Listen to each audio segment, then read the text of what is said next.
আড়াল থেকে সুধার কথা শুনে খুশি হলো ঠাম্মি।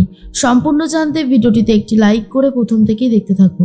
গল্পের শুরুতেই দেখা যায় যে সুধাকে রিপোর্টাররা একের পর এক প্রশ্ন করতে থাকে আর জিজ্ঞেস করে, আপনাকে কি সত্যি বসু মল্লিক পরিবার থেকে তাড়িয়ে দেওয়া হয়েছে? আপনি চুপ করে আছেন কেন, বলুন। চুপ করে থাকলে তো কোনো কিছুর সলিউশন হবে না। তখনই সুধা বলে, কে বলেছে? আপনারা ভুল খবর জানেন। এর মধ্যে ঠাম্মি সিকিউরিটিকে জিজ্ঞেস করে সুধা কখন বেরিয়েছে।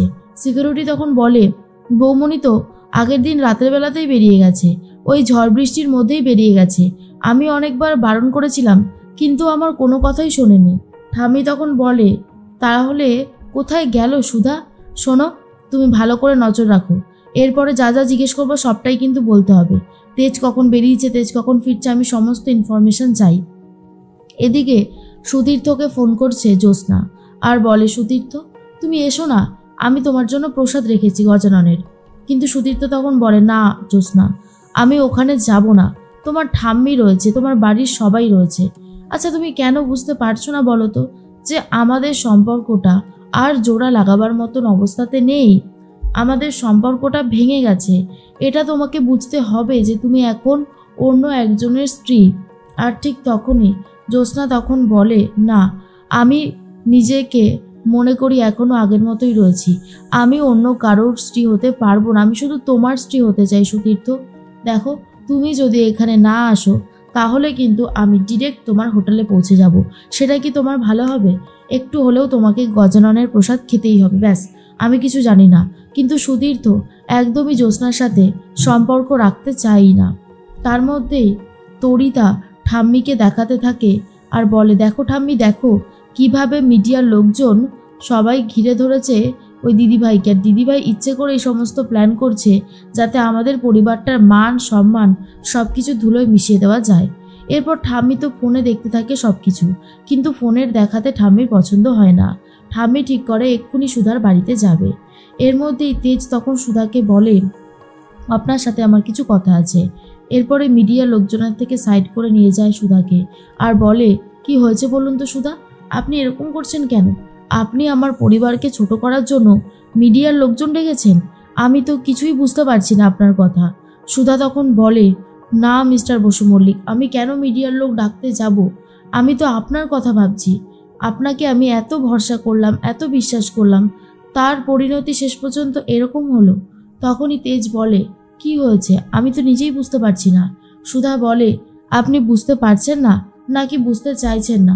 কোনটা? এটা কি মিস্টার বসু মল্লিক? আপনি আমার বিরুদ্ধে, আমার পরিবারের বিরুদ্ধে প্রতারণার মামলা করেছেন, 30 লক্ষ টাকা ফেরত চেয়েছেন। এরপর তেজ তো ভালো মতন কাগজটা দেখতে থাকে আর বলে, সুধা, আপনার মনে হলো যে এটা আমি সই করেছি? এটা আমি সই করিনি, আর এটার ব্যাপারে আমি কিছু বলতেও পারবো না।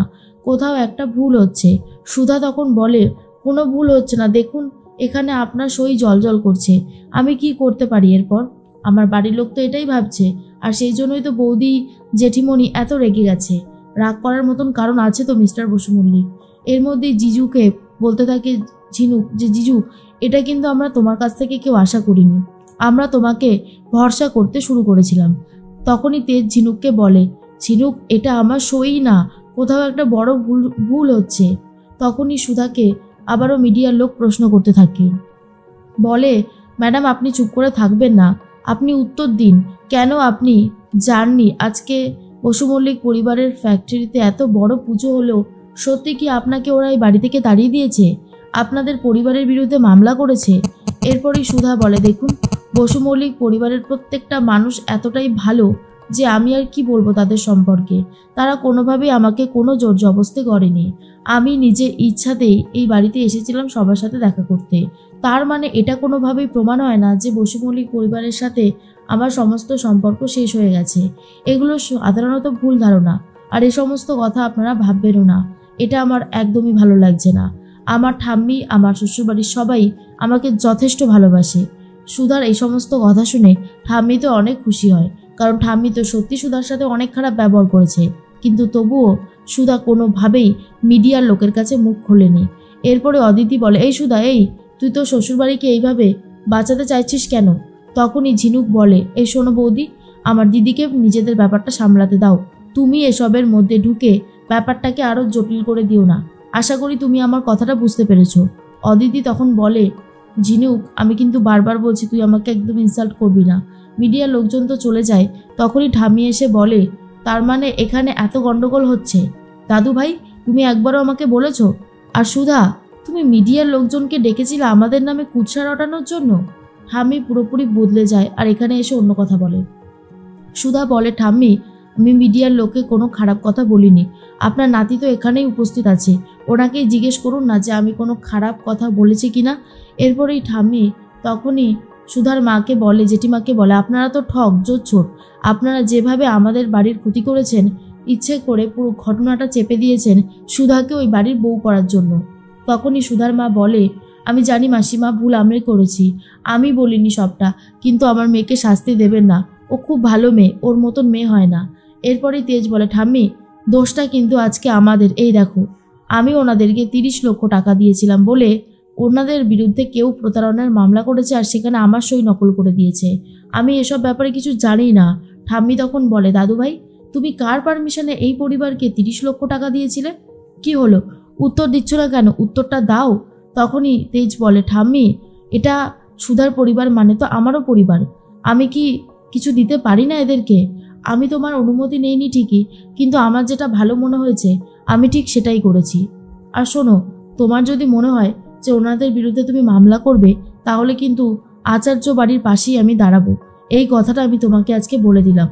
তেজের এই ব্যবহার দেখে ঠাম্মি তো পুরো অবাক হয়ে যায়। সুধা তখন বলে, ঠাম্মি, আমি বারবার করে বলছি যে আমি কোনোভাবেই তোমাদের নামে খারাপ কিছু মিডিয়াকে বলিনি, আর মিডিয়াকে এখানে আমিও ডাকিনি। এখানে আমি নিজেই এসেছিলাম পুরো ঘটনাটা বোঝার জন্য। তার মধ্যে মিডিয়া থেকে আমাকে একের পর এক প্রশ্ন করা হচ্ছিল। সুধার ঠাম্মি তখন বলে, আমি জানি আপনি খুব রাগ করছেন, রাগ করাটাই স্বাভাবিক, কিন্তু সুধা খুব ভালো মেয়ে। ওকে একটা সুযোগ দিয়ে দেখুন, ও আপনাদের মন জয় করে নেবে। ও এতটাই ভালো। তেজ মনে মনে ভাবে, আমি জানি সুধার অনেক গুণ আছে। ঠাম্মি আজকে না বিশ্বাস করলেও একদিন বিশ্বাস করবে যে ঠাম্মি কোনো ভুল মেয়েকে আমার জন্য পছন্দ করে আনেনি, একদম ঠিক মেয়েকেই পছন্দ করে নিয়ে এসেছে। এদিকে সুধা তো অনেক রাগ করেছে। তখনই তেজ সুধাকে নিয়ে যেতে চাইলে সুধা ঝিনুককে বলে, ঝিনুক, ওনাকে বলে দে আমি ওই বাড়িতে এখন ফিরবো না আর ফিরছিও না। তখন তেজ বলে, ঝিনুক, তুমি তোমার দিদিকে বলে দাও, উনি একটা কথা দিয়েছিল যে উনি 24 ঘন্টার মধ্যে গজাননের হারটা খুঁজে এনে দেবে। আমার মনে হচ্ছে উনি সেই কথাটাকে ভুলে গেছে। এরপর সুধার মনে পড়ে যায়, সত্যি তো, এখনও তো আসল গয়নাটা উদ্ধারই করা যায়নি। আমাকে সেটাই করতে হবে। আমি কোনোভাবে হার মেনে নেব না। আমার ওপরে যে দোষারোপ করা হয়েছে সেটা আমি সরিয়ে দিয়ে আসল অপরাধীকে খুঁজে বার করব।